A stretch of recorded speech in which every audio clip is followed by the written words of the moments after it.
Herstmonceux Castle lies in the heart of a region steeped in history. Perhaps it is a measure of the area's turbulent past that there are more castles and stately homes than anywhere else in England. Every year, it throws down its drawbridge to host a spectacular festival that revives the sights and sounds of medieval England.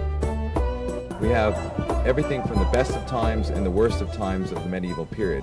We have the action of the fighting and the violence of war. We have the jousting, which was practiced for times of war. We have an internationally recognized skill at arms tournament where we have riders coming from all over Europe to compete in the skill at arms. And these skill at arms tournaments were also done in times of peace to practice for times of war. We have the living history villages. One of the festival's main attractions is a siege in front of the castle that brings to life the drama and spectacle of a medieval siege. The period is the Wars of the Roses, which divided the country in a bloody civil war between 1455 and 1487. The festival draws reenactor groups from all over Europe, as well as the United Kingdom. They represent the two sides of the conflict: the Yorkists, who took the white rose as their emblem, and the Lancastrians, who took the red rose. But before the drama can begin, there is a grand parade to introduce the public to the two sides and the festival as a whole. It's a spectacular affair that sets the tone for what is to come. In 1992, to re-announce to the public in the area that the castle was reopened to the public, we had the official opening ceremony, and it had a medieval theme. We ran that on as a single day event. That event proved to be so successful and so well received by the population around the area that we decided to continue doing that. And in the second year we ran the festival on a second day, and so it was a 2-day festival, and then finally in the third year we turned it into a 3-day festival. And since then it's just gone from strength to strength, and 13 years later it's still going strong, and it's become the largest festival of its kind in Northern Europe. The siege of Herstmonceux Castle begins with the Lancastrian forces occupying the castle, whilst the Yorkists muster outside. Castle sieges were a common feature of medieval warfare, although Herstmonceux Castle was built more as a grand stately home rather than a defensive installation. If the attackers could not tempt the forces holding the castle into open battle, then they had two options: to either batter the castle walls down or starve the defenders into submission. The latter option was the more costly, in that it could take months for a well-provisioned and prepared castle to capitulate. But attacking a well-defended castle was equally difficult, requiring a lot of preparation. The siege of Herstmonceux Castle begins with the Yorkists trying to persuade the defending Lancastrians to avoid unnecessary bloodshed by surrendering. Gentlemen, milady bids you welcome. A lovely, fine summer's morn. And imagine her surprise to see all these people bringing her gifts to decorate her castle walls with. All these heads will make pretty decoration. Should you not wish us to decorate in this manner, in the strongest sense, Milady Dacre bids you leave this field while you still have your dignity and your intestines.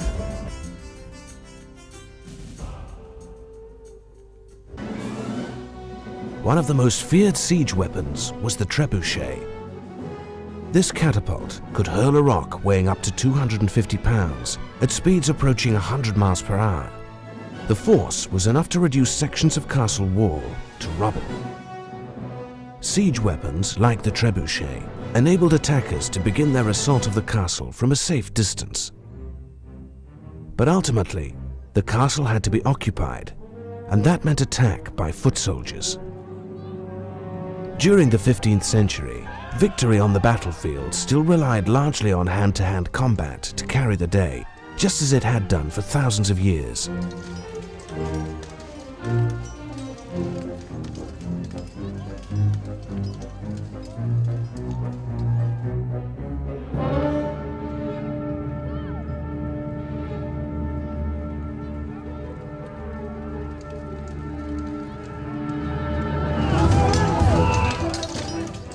The sword was the soldier's main weapon for slashing and stabbing, but maces, clubs and axes were also used.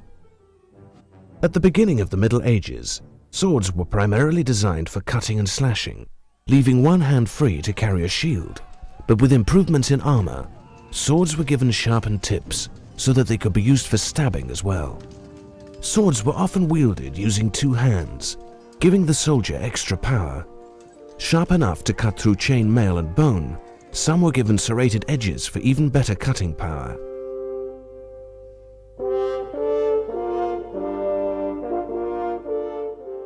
The pike was another weapon favored by the infantry. There were many different variations of the pike, from the simple sharpened wooden pole to versions that were also equipped with blades. A group of pike-wielding infantry in a hedgehog formation could keep heavy cavalry at bay, as well as making it possible to advance on the enemy's troops before engaging in hand-to-hand combat. But arguably, the most deadly weapon was the bow and arrow. A hail of arrows could stop advancing troops in their tracks, especially if they were fired from a good defensive position, such as the castle walls. By the time the Wars of the Roses began in 1455, guns were beginning to appear on the battlefield. The first guns had appeared at the beginning of the 15th century, but they were expensive, and so the dagger, sword, and pike remained the infantry's main weapons for many years to follow.